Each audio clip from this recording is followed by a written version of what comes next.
All right, so over the weekend down in Brazil, Bolsonaro supporters decided to try out their own little version of January 6th by storming multiple government buildings in an attempt, I guess, to try to create chaos, instability, or to, maybe even try to topple the current government under Lula da Silva, who obviously, as I've been covering on this channel, has recently been elected to be the president and only just took office a couple weeks ago. And already we have this chaos unfolding, which really shouldn't be that surprising, honestly, because again, I've been talking about this and warning about this, as have many other people, for months now. Basically before the election between Lula and Bolsonaro even took place, he was already doing similar to what Trump was doing back in 2020, coming out and saying, well, the only way that I could possibly lose this election is if there's some sort of a deep state conspiracy, or if there's widespread fraud or something like that. And so this wasn't really anything that was too surprising, and we have this sort of inevitability that was taking place, and I guess is still taking place right now to some extent. But I got a video here that's basically just going to give you guys a perspective in terms of what it actually looked like on the ground. So let's just go ahead and jump into this real quick.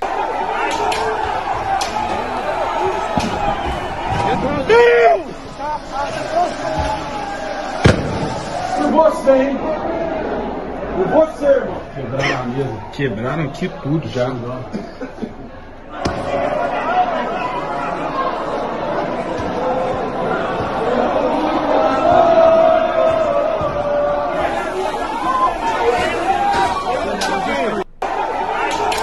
Okay, so there's just a couple little clips there, only a 30-second video, but some of the scenes coming out from this were just absolutely wild. And honestly, if anything, I think that these Bolsonaro supporters went even more hog wild than the MAGA supporters did here on January 6th in the United States. I mean, just the sheer level of destruction within their Congress building and all of these other government places as well was just insane to watch. Okay, now, on the other front, did they actually accomplish anything by doing this? Doesn't really seem like it yet. It seems like Lula da Silva is still firmly in power. Bolsonaro, as I'm going to get to here in a second, isn't even in the country. He's actually hiding up in Florida right now for some reason, which gets into an entirely different conversation. But in terms of whether or not this will be a successful overthrow of Lula da Silva, doesn't really look like that right now. But nonetheless, similar to how Trump supporters in 2020 weren't necessarily successful in keeping Donald Trump in power, this is still something that you got to keep an eye on, because in many cases, historically, if you look at precedent, these types of things can really just be the beginnings in what, turns out maybe sometimes years down the road, can turn into a broader fascist takeover of our governments and of our institutions. So we had a response here from Lula da Silva himself in, the aftermath of this. So here's what he had to say. You must have followed the barbarism in Brasilia today. Those people we call fascists, the most abominable thing in politics, invaded the palace and Congress. We think that there was a lack of security. So that sort of ties into some other allegations that he has been making, which seem to have a good amount of credibility and legitimacy to them, which is that basically a lot of the security forces seem to have been either aiding and abetting the protesters or been somehow working with them, either to participate in this or to plan in this. So definitely seems like a lot of the cops down there in Brazil were working alongside these fascists, which again should not be surprising to absolutely anybody. We know the tendency of cops here in the United States to skew right-wing. Again, not that surprising, because police inherently are supposed to be sort of just the jackbooted thugs for the capitalist class, and it seems like these protests as well were backed by a lot of big financial players within Brazil, potentially backed by some members of the police, potentially backed by some members of the military, included in that as well. So, I mean, definitely, again, not something that should be too shocking to anybody, but at the same time, it's important to understand that, and, kind of in a different vein than how we handled January 6th here in the United States, it does look like Lula is ready to go, completely buck wild and crack down on anybody or any institutions or any potential financial backers that had their hands in this, which you absolutely love to see. But he continued down here saying, whoever did this will be found and punished. Democracy guarantees the right to free expression, but it also requires people to respect institutions. There is no precedent in the history of the country that for what they did today, and for that they must be punished. And then he finished off here saying, and we are going to find out who are the financiers of those who went to Brasilia today, and they will all pay with the force of law. Okay, so, credit to Lula da Silva, obviously, for standing firm and not wavering in the aftermath of this. But of course, we also had a response here from Jair Bolsonaro, who again is in Florida right now, not even in Brazil, and sort of it seems like is hanging out the supporters who he basically was egging on to inevitably do something like this, is leaving them hanging out to dry. So here's what he had to say. Peaceful demonstrations in the form of the law are part of democracy. However, depredations and invasions of public buildings as occurred today, as well as those practiced by the left in 2013 and 2017, escape the rule. Okay, so like a little bit of like mild criticism here, but of course deflecting to the left and insinuating to some extent that like, oh, the radical left is just as bad as the radical right in, you know, even a circumstance like this where it is clearly your own supporters who are doing this because of things that you have said in the past and, you know, convince them of in terms of like the election being stolen from them or their country descending into some sort of like communist dystopia or something like that. I mean, it's the same exact shit that Donald Trump did here back on January 6th a couple of years ago, where he's talking out of both sides of his mouth, and he's, you know, saying that these are great patriots who are participating in this, but at the same time, maybe kind of sort of don't violate the law, and you're great people, and maybe go home or something like that, right? Just talking out of both sides of his mouth, and of course, the deflection to the left, exactly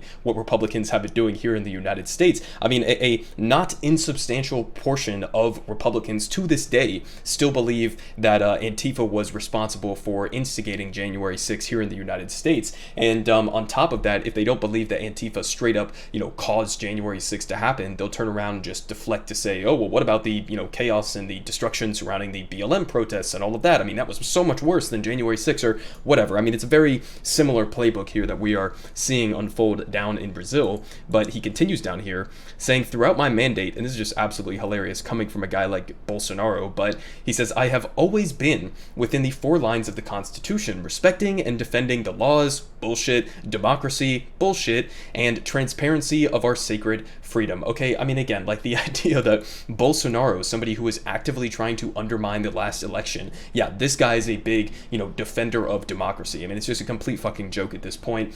We had another statement here. Lula gave an entire speech as part of this live stream that he did the other day. And again, I mean, I really like the rhetoric coming from Lula da Silva in this circumstance. Obviously, you know, Joe Biden mildly came out and said that, you know, MAGA had some sort of like mild fascist elements to them, potentially, maybe, sort of, kind of, and the entire right-wing Republican factions in this country freaked the fuck out about it. But if anything, my critique on Joe Biden would be that he is not using language like this aggressively enough in terms of some of the factions that are actually intentionally trying to destabilize democracy wherever it is. But here's what Lula had to say. He says, those people we call fascists invaded the three powers, Congress, court, presidency, like real thugs. All these people will be found and will be punished. Democracy demands that people respect institutions, and these vandals who might be called Nazis. Okay, so again, pretty strong rhetoric there coming straight from Lula da Silva, and obviously we're going to have a lot of follow-up investigations and prosecutions in the wake of this, which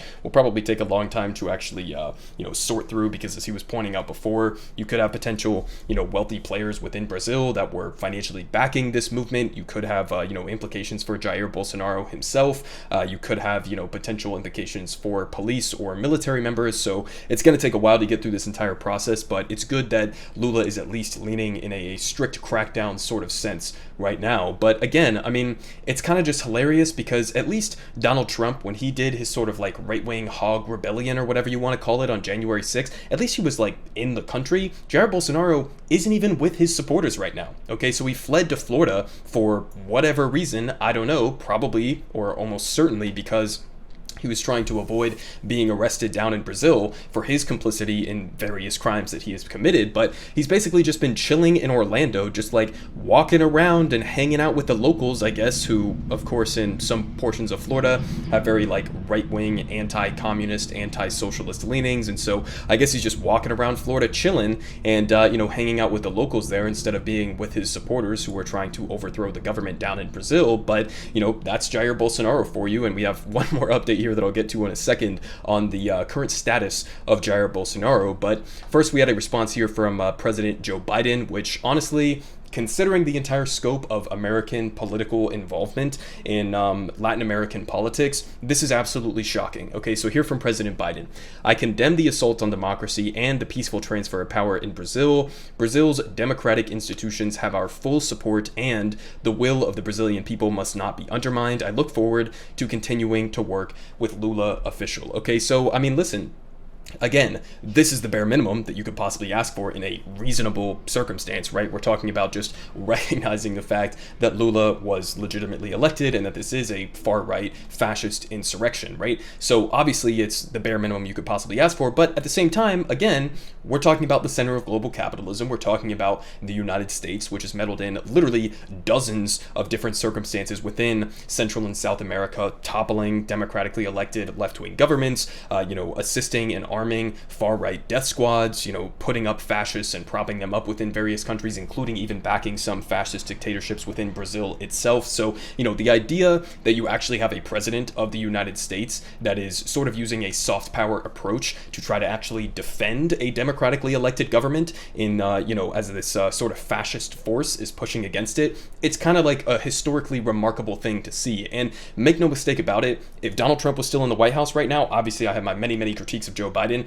for so many different reasons, but if Donald Trump was in the White House right now, there's absolutely no doubt in my mind that he would have been backing the Bolsonaro factions, not only right now during this sort of insurrection attempt, but even before that, when Bolsonaro was playing footsie with trying to overturn the election before and after it immediately took place. So, I mean, this is one thing where it's like, you got to give Joe Brandon a little bit of credit here for not trying to follow in the footsteps of previous American presidents, specifically on this one issue. Okay, gonna be very specific with my praise there. But we also had a base take here from Joaquin Castro from Texas, who was on CNN, and he called for Brazil's former president Jair Bolsonaro to be returned to Brazil to face charges. And this is just like, yes, of course. I mean, this is something that should be broadly supported, not only by the American people, but by our political representatives. I mean, obviously, wouldn't put it past the American government to give safe haven to a guy like Jair Bolsonaro. But at the same time, I mean, this guy is a criminal. At least send him back to Brazil to face potential trial or charges or whatever may be brought against him, right? Why are we keeping Jair Bolsonaro, whose supporters are in the middle of trying to do a coup attempt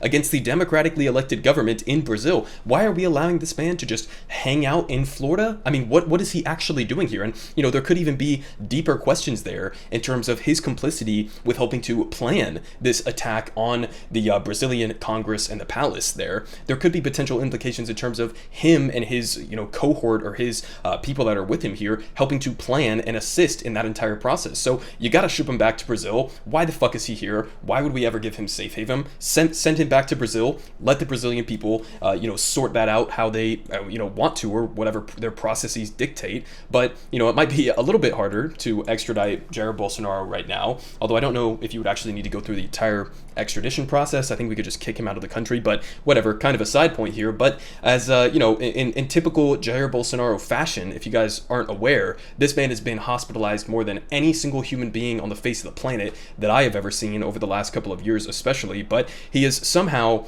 ended up back in the hospital, this time in the United States. Okay, so for whatever reason, I guess he's having his 15th negative health effect of the last year or so, and found himself back in a hospital, this time in the United States. And maybe that will, maybe complicate the process in terms of getting him back to Brazil. But I mean, again, as I said, obviously it looks like this wasn't necessarily successful in terms of overthrowing the government under Lula, but that appears to be only because he has been leading this in a really strong and effective way and pushing back against this and rallying the global community, including even the United States, to stand behind him as this entire process has been unfolding. But there are still going to be a lot of questions that need to be asked. Again, what was the direct complicity, not just in his rhetoric, but behind the scenes planning that Jair Bolsonaro might have been doing, or people within his inner circle? The complicity or potential involvement of the police and the military, and then also what potential, major wealthy players within Brazil could have been financing this or paying for some of these people to go there or supporting this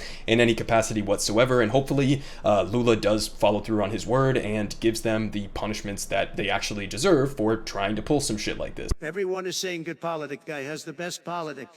Believe me, no one does it like him.